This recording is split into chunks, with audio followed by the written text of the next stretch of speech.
ഒരു ദ്വീപ് നഗരപഥവും തെക്ക് കിഴക്കേ ഏഷ്യയിലെ ഏറ്റവും ചെറിയ രാജ്യവുമാണ് സിംഗപ്പൂർ. മലേഷ്യയിലെ ജോഹോർ സംസ്ഥാനത്തിന് തെക്കും ഇന്തോനേഷ്യയിലെ റിയാവു ദ്വീപുകൾക്ക് വടക്കുമായി മലയൻ ഉപദ്വീപിൻ്റെ തെക്കേ മുനമ്പിൽ സിംഗപ്പൂർ സ്ഥിതി ചെയ്യുന്നു. ഭൂമധ്യരേഖയുടെ വെറും 137 കിലോമീറ്റർ വടക്കാണിത്.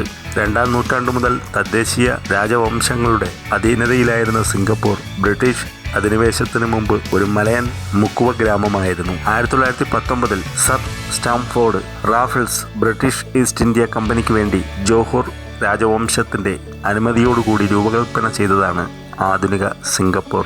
സ്വന്തമായി വളരെ കുറച്ചു മാത്രം പ്രകൃതി വിഭവങ്ങൾ ഉള്ള സിംഗപ്പൂർ സ്വാതന്ത്ര്യം നേടുന്ന സമയത്ത് സാമൂഹിക രാഷ്ട്രീയ രക്ഷിതാവസ്ഥയിലും സാമ്പത്തികപരമായി അവികസിതവുമായിരുന്നു. വിദേശ നിക്ഷേപവും ലീ ക്വാൻ യു സർക്കാരിൻ്റെ നേതൃത്വത്തിലുള്ള വ്യവസായവൽക്കരണവും തൽശേഷം ഇലക്ട്രോണിക്സ് ഉൽപ്പന്നങ്ങളുടെ നിർമ്മാണത്തിലും തുറമുഖത്തിലൂടെയുള്ള കയറ്റുമതിയിലും അധിഷ്ഠിതമായ ഒരു സമ്പദ് വ്യവസ്ഥയുടെ നിർമ്മാണത്തിന് കാരണമായി. സ്വാതന്ത്ര്യാനന്തരമുള്ള അതിവേഗ വികസനത്തിലൂടെ സിംഗപ്പൂർ ചുരുങ്ങിയ കാലത്തിനുള്ളിൽ തന്നെ വികസിത രാജ്യങ്ങളുടെ പട്ടികയിൽ ഇടം പിടിച്ചു. സിംഗപ്പൂർ ഒരു പ്ലാൻഡ് സിറ്റി ആണെന്നാണ് അറിയപ്പെടുന്നത്. ഇവിടുത്തെ ഇലക്ട്രോണിക് ടോൾ പിരിവ് പല യൂറോപ്യൻ രാജ്യങ്ങളും ദുബായുമൊക്കെ മാതൃകയാക്കുകയാണ്. SBS ട്രാൻസിസ്റ്റ്, SMRT കോർപ്പറേഷൻ എന്നീ കമ്പനികളാണ് ഇവിടുത്തെ ബസ് തീവണ്ടി സർവീസുകൾ നടത്തുന്നത്. സിംഗപ്പൂരിൽ 17,000 മലയാളികളായ പൗരന്മാരുണ്ടെന്നാണ് ഔദ്യോഗിക കണക്ക്. ഏറ്റവും പഴക്കം ചെന്ന മലയാളി കൂട്ടായ്മയും നാവൽ ബേസ് കേരള ലൈബ്രറി ഇവിടെയാണ് പിറന്നത്. ഇന്ത്യൻ ഭാഷയായ തമിഴ് ഇവിടുത്തെ ഒരു ഔദ്യോഗിക ഭാഷയാണ്. ജനസംഖ്യയുടെ ഏകദേശം 5% പേർ തമിഴ് സംസാരിക്കുന്നവരാണ്.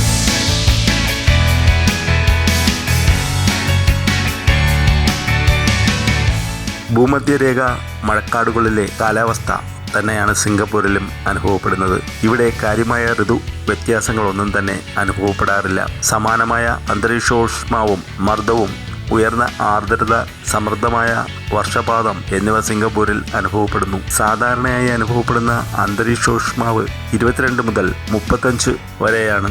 വർഷം മുഴുവനും അന്തരീക്ഷോഷ്മാവിൽ കാര്യമായ വ്യതിയാനം ഇല്ലെങ്കിലും നവംബർ 1 മുതൽ ജനുവരി വരെയുള്ള മാസങ്ങൾ സിംഗപ്പൂരിലെ മഴക്കാലമാണ്. ജൂലൈ മുതൽ ഒക്ടോബർ വരെയുള്ള മാസങ്ങളിൽ സിംഗപ്പൂരിൽ പലപ്പോഴും ഹേസ് അനുഭവപ്പെടാറുണ്ട്. അയൽരാജ്യമായ ഇന്തോനേഷ്യയിൽ, പ്രത്യേകിച്ച് സുമാത്രയിൽ ഉണ്ടാകുന്ന കാട്ടുതീയാണ് ഇതിൻ്റെ പ്രധാന കാരണം.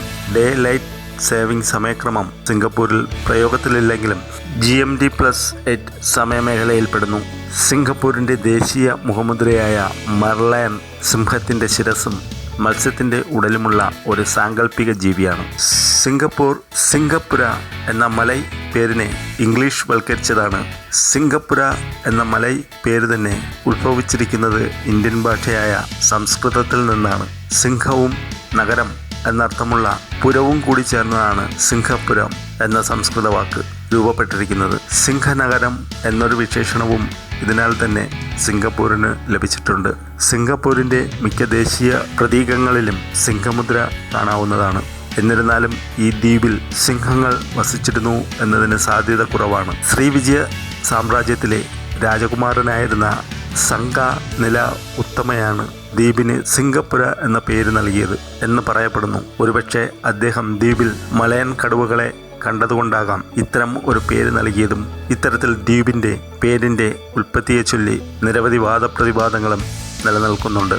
സിംഗപ്പൂരിൻ്റെ പ്രധാന ദ്വീപിനെ മലൈ ഭാഷയിൽ 3-ാം നൂറ്റാണ്ട് മുതൽക്കേ പുലാവു ഉജോങ് എന്ന് വിളിച്ചിരുന്നു. അവസാന ഭാഗത്തെ ദ്വീപ് എന്നാണ് മലൈ ഭാഷയിൽ പുലാവു ഉജോങ്ങിൻ്റെ അർത്ഥം. സ്വാതന്ത്ര്യാനന്തരം രാജ്യത്തെ ഹരിതവൽക്കരിക്കുന്ന പ്രവർത്തനങ്ങളുടെ ഫലമായി സിംഗപ്പൂരിന് ഉദ്യാന നഗരം എന്നൊരു വിശേഷണവും ലഭിച്ചിട്ടുണ്ട്. രാജ്യത്തിൻ്റെ വലിപ്പത്തെക്കൊണ്ട് ലോകഭൂപടത്തിലും ഏഷ്യൻ ഭൂപടത്തിലും സിംഗപ്പൂരിൻ്റെ ഒരു ചെറിയ ബിന്ദുവായാണ് സൂചിപ്പിക്കുന്നത്. ഇതേ കാരണത്താൽ ലിറ്റിൽ റെഡ് ഡോട്ട് എന്നൊരു അപരനാമവും സിംഗപ്പൂരിന് ലഭിച്ചിട്ടുണ്ട്. 1819 ജനുവരി 28 ബ്രിട്ടീഷ് ഉദ്യോഗസ്ഥനായിരുന്ന സ്റ്റാംഫോർഡ് റഫിൾസ് ദ്വീപിൽ എത്തിച്ചേർന്നതിനു ശേഷമാണ് സിംഗപ്പൂരിൻ്റെ തന്നെ ചരിത്രം മാറിമറിയുന്നത്. ഇന്ത്യക്കും ചൈനയ്ക്കും ഇടയിലുള്ള സമുദ്രപാതയിൽ പുതിയൊരു തുറമുഖം സൃഷ്ടിക്കുന്നതിനായി അദ്ദേഹം സിംഗപ്പൂരിനെയാണ് തിരഞ്ഞെടുത്തത്.